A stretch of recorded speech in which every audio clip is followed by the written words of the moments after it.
सोचिए, अगर मैं तुम्हें ये बताऊं कि दुनिया के कुछ सबसे पावरफुल लोग जैसे politician, billionaires, royal family members और सेलिब्रिटीज सब एक आदमी को जानते थे। एक ऐसा आदमी जिसके पास प्राइवेट जेट्स थे, प्राइवेट आइलैंड थे, अनलिमिटेड पैसा था और फिर एक दिन उसे अरेस्ट कर लिया जाता है। चार्जेस अंडर एज गर्ल्स का सेक्स ट्रैफिकिंग। लेकिन स्टोरी यही खत्म नहीं होती है। अरेस्ट होने के कुछ हफ्तों बाद हाई सिक्योरिटी जेल के अंदर वो आदमी मर जाता है। ऑफिशियल रिपोर्ट्स बोलती है ये सुसाइड था, इंटरनेट बोलती है इट इज इम्पॉसिबल। और तब से एक सवाल दुनिया का पीछा नहीं छोड़ रहा, क्या सच में ये सुसाइड था या किसी ने उसका मुंह हमेशा के लिए चुप करा दिया? तो दोस्तों, ये है इप्स्टन फाइल का मिस्ट्री। और बिलीव करो दोस्तों, जितना डीप तुम जाओगे उतना ही अनकंफर्टेबल फील होता जाएगा। तो चलिए वीडियो को डिटेल में शुरू करते हैं।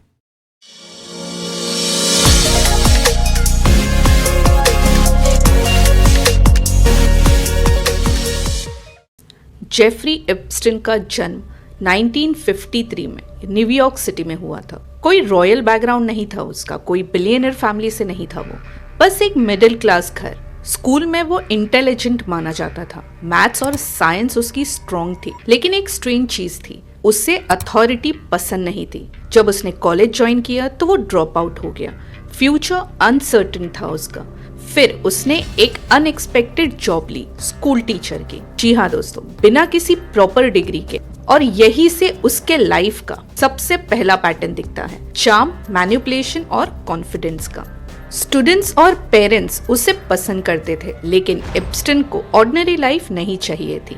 उसे पावर चाहिए थी, पैसा चाहिए था, इन्फ्लुएंस चाहिए थी। और फिर उसने वॉल स्ट्रीट एंटर किया।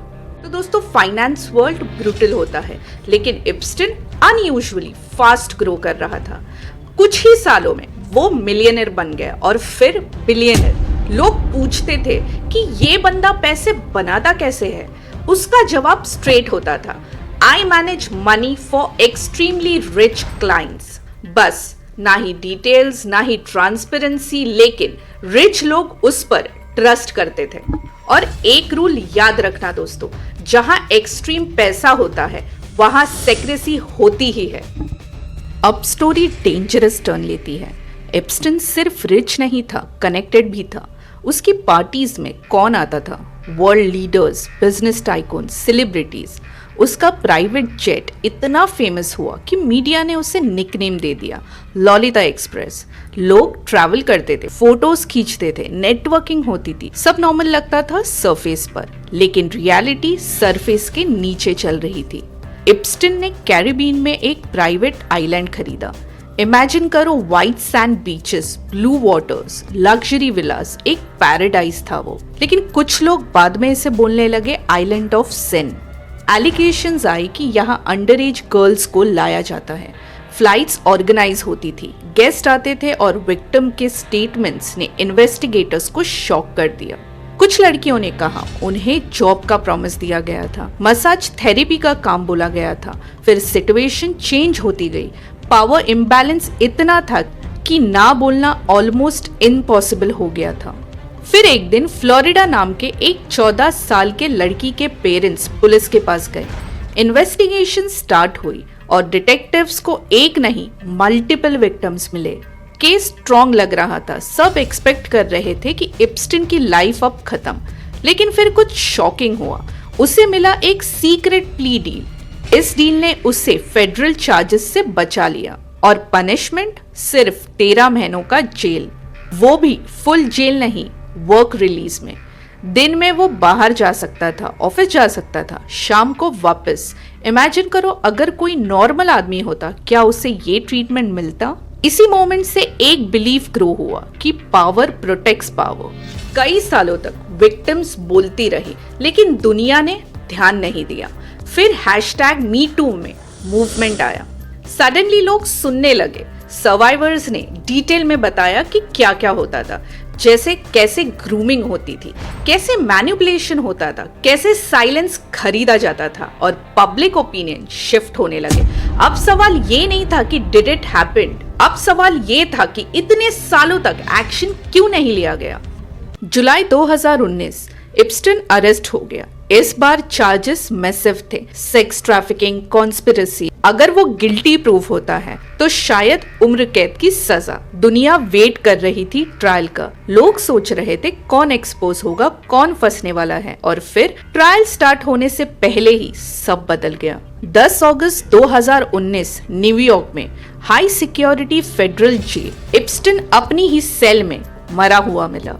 ऑफिशियल कॉज दिखाया जाता है कि ये सुसाइड बाय हैंगिंग है और case close, not even closed, क्योंकि इरेगुलरिटीज शॉकिंग थी। कैमरास काम नहीं कर रहे थे, गार्ड्स इलेजिडली सो रहे थे। सेम डे उसका सेल में ट्रांसफर हो गया था। एक high risk prisoner without monitoring. Public ने तुरंत रिएक्ट किया। This makes no sense. Internet explode हो गया इस थ्योरी से। एक थ्योरी सिंपल थी, एप्स्टीन बहुत कुछ जानता था। अगर ट्रायल होता तो शायद पावरफुल लोगों के नाम आते, इसीलिए उसे एलिमिनेट कर दिया गया। प्रूफ नहीं, सस्पिशियस बहुत ज्यादा। और जब ट्रांसपेरेंसी कम होती है, कॉन्स्पिरेसीज ऑटोमेटिकली ग्रो करती है। ह्यूमन ब्रेन पैटर्न्स ढूंढता है इवन जब पैटर्न एग्जिस्ट नहीं करती। एप्स्टीन फाइल कोई एक डॉक्यूमेंट नहीं है, ये एक मैसिव कलेक्शन है। Court records, flight logs, witness testimony, emails, contact book, इनमें से कई लोगों के नाम अपीयर होते हैं। लेकिन एक क्रिटिकल बात समझ लो,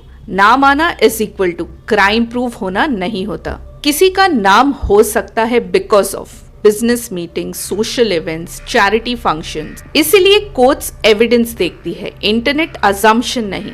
तो दोस्तों सिंपल है, ये स्टोरी 3 चीजों का परफेक्ट स्ट्रॉम है, पावर, सेक्स और सेक्रेसी। और जब ये 3 कंबाइन होते हैं, पब्लिक क्यूरियोसिटी एक्सप्लोड करती है। लेकिन एक साइकोलॉजिकल फैक्टर भी है। लोग ये बिलीव करना चाहते हैं कि इलीट लोग अलग रूल फॉलो करते हैं। कभी कभी ये सच होता है, लेकिन कभी एग्जैजरेशन होता है। रियलिटी यूजुअली ग्रे होती है, ब्लैक या व्हाइट नहीं। एप्स्टीन की क्लोज एसोसिएट गिलेन मैक्सवेल, उस पर अक्यूज लगा कि वो गर्ल्स रिक्रूट करती थी। 2021 में कोर्ट ने उसे गिल्टी फाइंड किया। ये वर्डिक्ट इम्पोर्टेंट था क्योंकि इसने कंफर्म किया कि नेटवर्क एग्जिस्ट करता था। लेकिन फिर वही सवाल, और कौन इन्वॉल्व था? इन्वेस्टिगेशन कंटिन्यू है, आंसर स्लो आते हैं। जस्टिस सिस्टम फास्ट मूवीज जैसे नहीं होते। ये केस सिर्फ क्राइम स्टोरी नहीं, एक वार्निंग है। पावर अकाउंटेबिलिटी के बिना डेंजरस हो सकती है, और सोसाइटी तब चेंज होती है जब विक्टिम्स बोलते हैं और लोग सुनते हैं।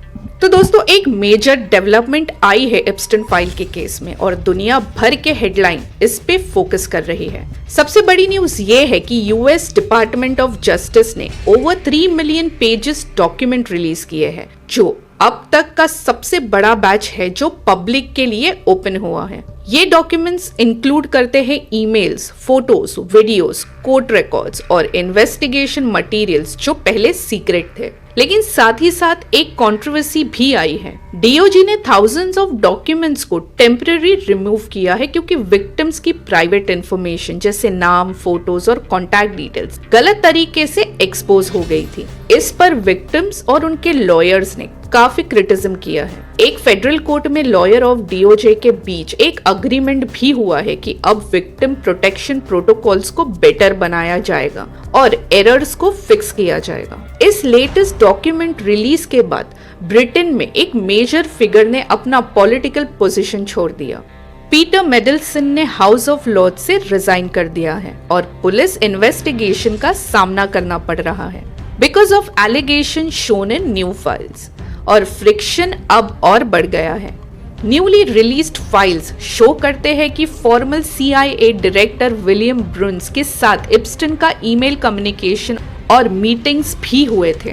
डीओजे ने ऑफिशियल बताया है कि ब्रून्स ने एप्स्टीन को कभी पर्सनली नहीं जाना था और उन्होंने तुरंत अपना कांटेक्ट उनसे तोड़ दिया था जब उन्हें एप्स्टीन की क्रिमिनल पास्ट पता चली। एप्स्टीन फाइल एक ऐसा नाम है जिसने दुनिया भर के पावरफुल लोगों को कंट्रोवर्सी में ला दिया है। सोशल मीडिया पर क्लेम्स हो रहे हैं कि क्या डोनाल्ड ट्रंप और नरेंद्र मोदी भी इस स्कैंडल में इन्वॉल्व थे, लेकिन सच क्या है?